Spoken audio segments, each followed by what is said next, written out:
So for a while, I've been excited about AI doing decision making.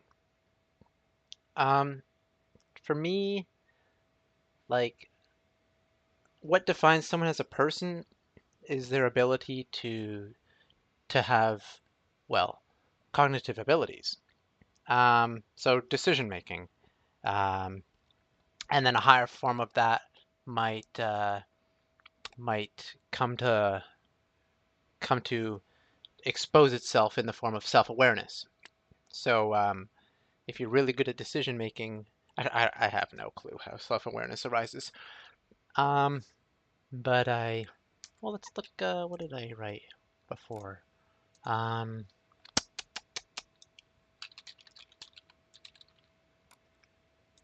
so before I said basically everything we can deduce has to do with our existence. And consciousness, I think, is the mental state of processing stimuli. So everything we can observe produces stimuli, and when we process it, that that processing it is the state of existence.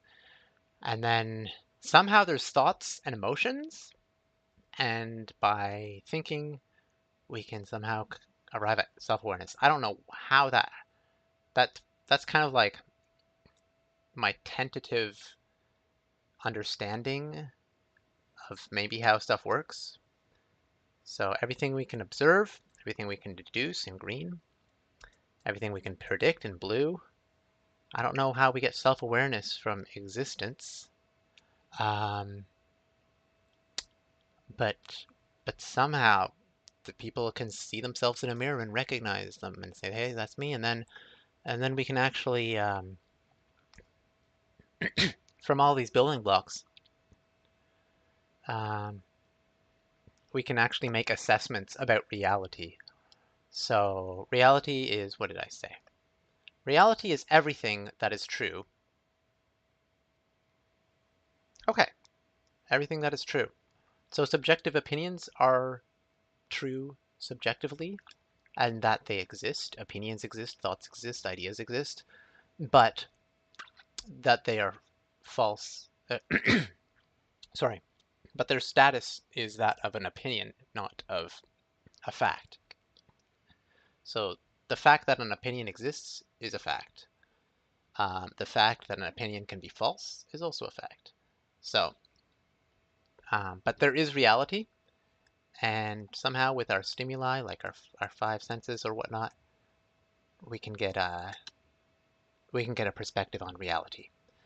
Um, so that's how I think. I think that's like my existential self-identity. And then, so when we're making a decision, there's probability um, like if I'm deciding whether to play video games or FAP or do groceries, there's like a different probability space of like, okay, well, what are my goals? What are my expectations? I mean, not my expectation. What are my satisfactoriness? Like, if I do groceries, then I'll be hungry. But and then I eat, then there's a time window where I don't want to fap after eating.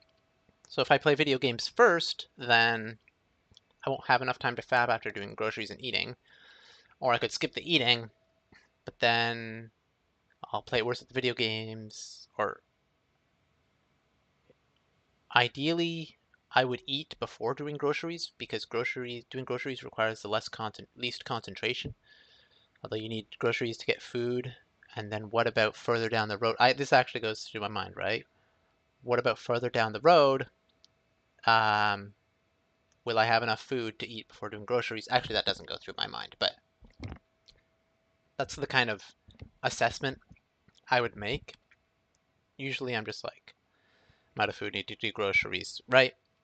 Because but if I was like a serious, like, competitive gamer in esports, then I would be like, okay, I need to stock up on food and eat at the correct times when I'm not playing.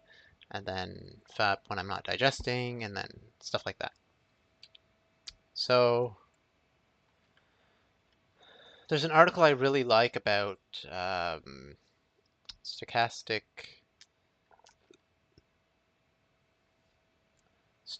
gradient descent as approximate Bayesian inference.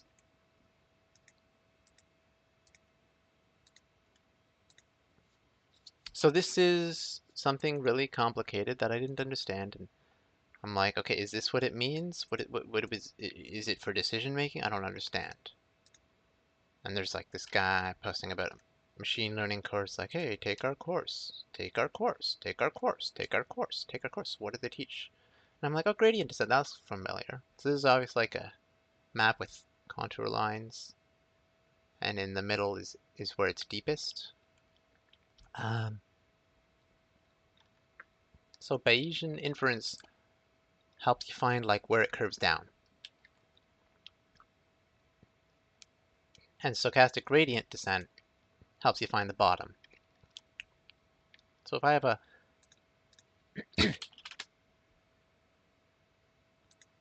of course, I knew it. Hillary Clinton. Excellent.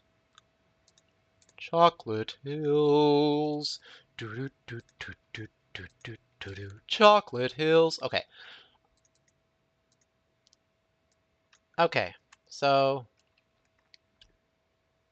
from my understanding, this is how the deep learning does its fancy schmancy finding the best decision. Let's say this is probability space. This is probability. This is your life. Okay. Um, so let's say the sky is bad and the ground is good. So you want to be at the deepest point. Maybe there's like water there. No, no, no analogy. This is, let's delete all of that crap at the top. So here's your decisions, and the different choices are different spots here. So you have your y-axis and your x-axis, right? And you go, and there's the z-axis, which is up and down. So at various points, you come across these hills, and you're like, oh, if I do grocery shopping and then do this and then do that, then I end up here. If I do this and then that and then that, I end up here. Now, obviously, this is not 2 or 3 dimensional, but this is like multi-dimensional because there's permutations of things you can do stuff when you're planning ahead, right? Like, I could backstab my best friend, but then not tell them I backstabbed them and then lie about it. Or I could lie about it and then not tell them and then backstab my best friend. Which one is the least suspicious?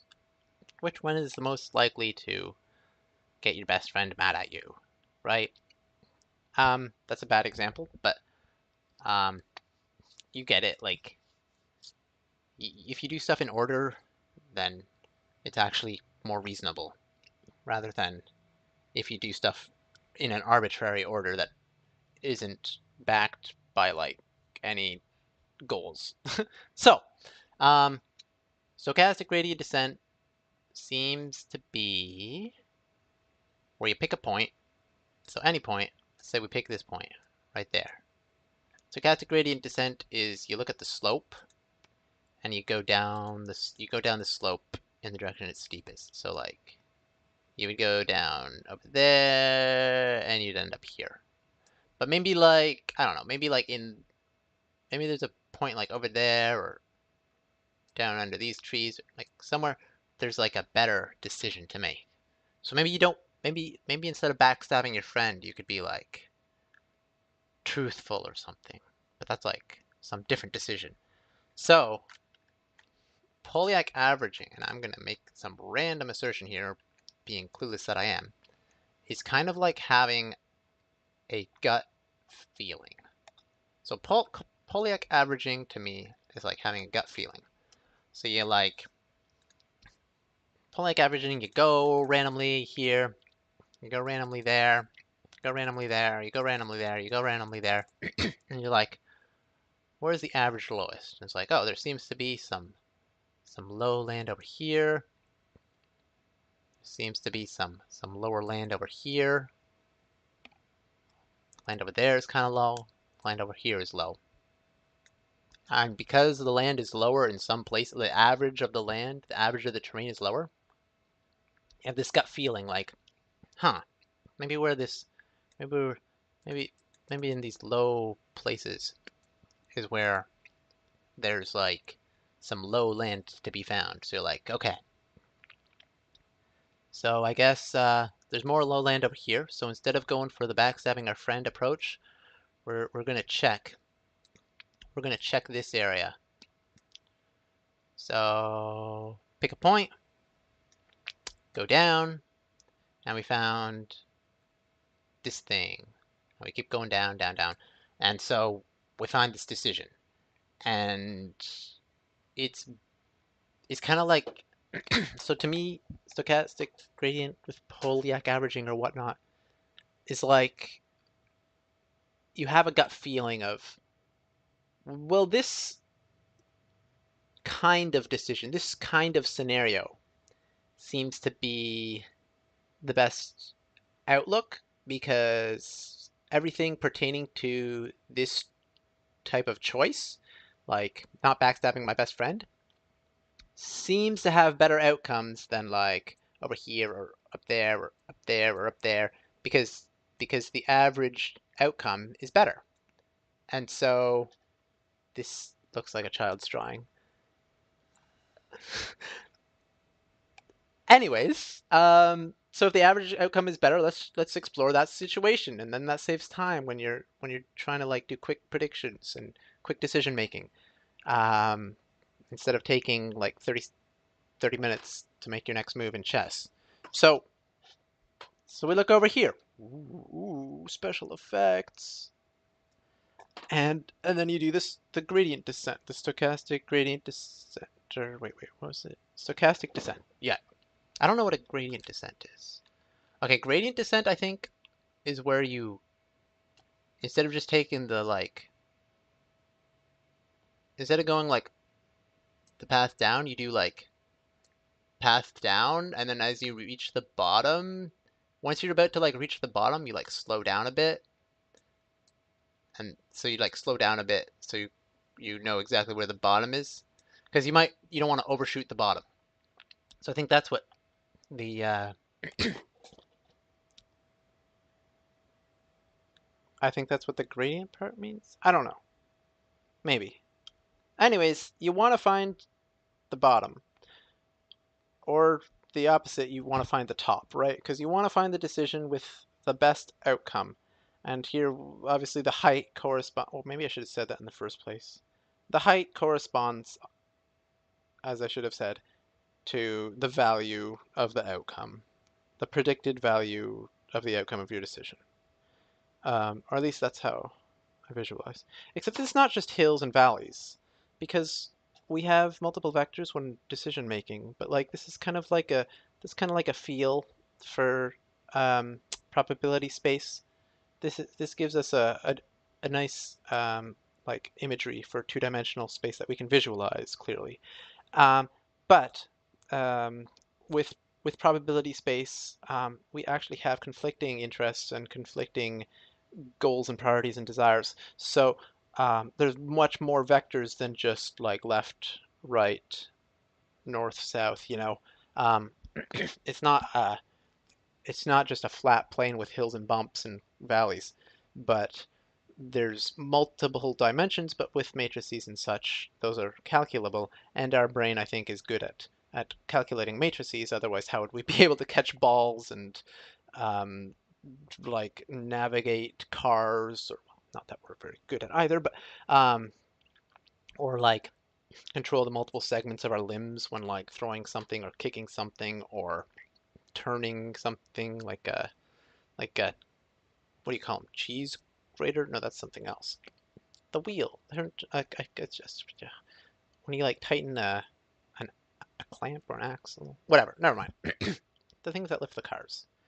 Um, if you're like doing stuff and you need to like do all of these matricy calculations to to to like figure out how to move your limbs, like, yeah, sure, maybe it's subconscious. Oh, good for you.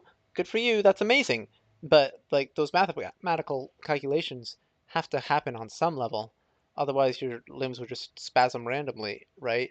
Or maybe you've remembered how to like do stuff. But like I think it's not just trial and error because I think if people learned absolutely everything by trial and error, then like why would we be better at soccer or insert sport name here than like a monkey or well, monkeys have decent dexterity, something with low dexterity. Um, a bat. Hmm. Well, bats are maybe too light to play soccer. Damn it! Do you at least get my point? Um, there are some like animals that have bad dexterity. So, anyways, our brains are doing these calculations in our head with multi-dimensional like probability space.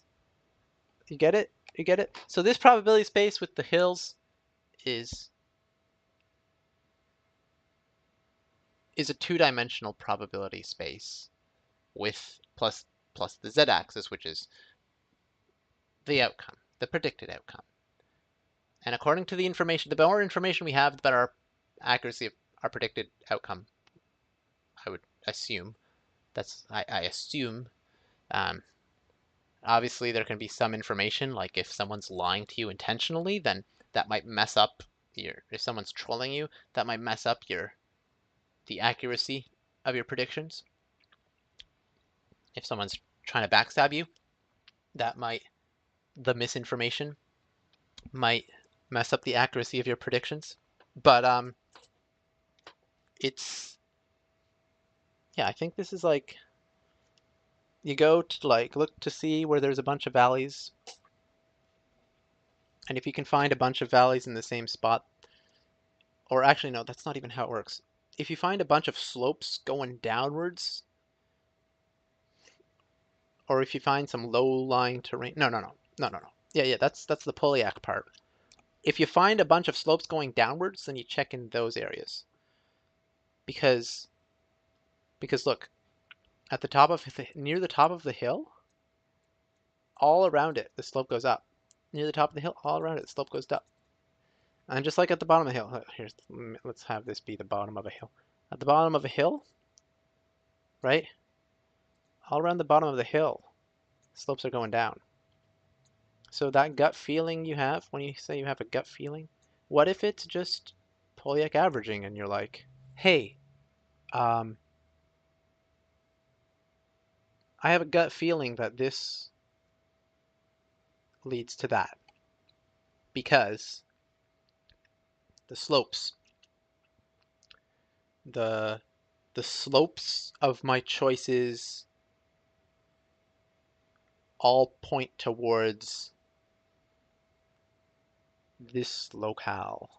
The slopes of my possible decisions, they're all they're all looking in one direction towards a desired outcome. And if the slopes are going towards a desired outcome, then let's check this area and pick a spot and then do our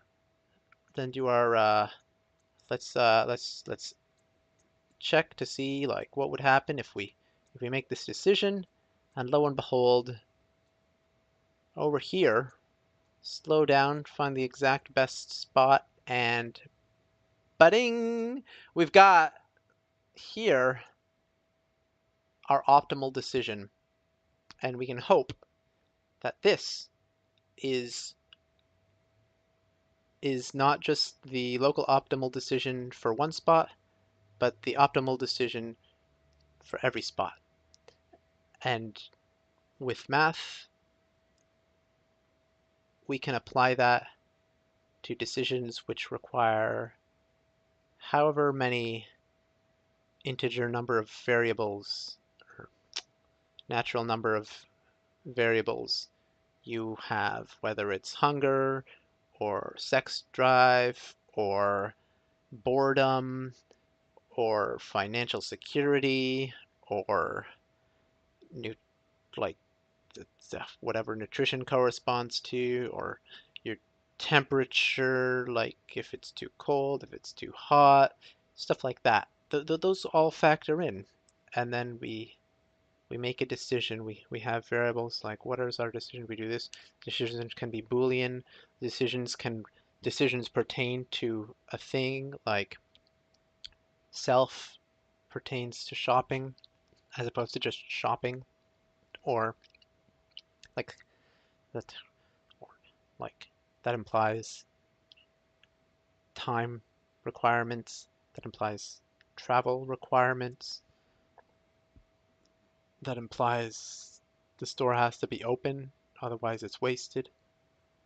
But we can we have this network of all of these things that pertain to shopping, and we know that to act on the event of shopping has all of this associated information and actions that we can correlate to it. Or playing video games has all of these associated actions and emotions and outcomes on our psyche and physical well-being versus the time we spend sitting in the chair, not eating or drinking or sleeping. All of these associated all of these associated variables in relation to an event that we can pick, all of them create a beautiful vector space in our minds, which is a mathematical interpretation of what is a gut feeling and how do I make decisions. So, I mean, I assume that's what they mean when they say stochastic gradient descent and Polyak averaging for finding like good predictions. Anyways, peace.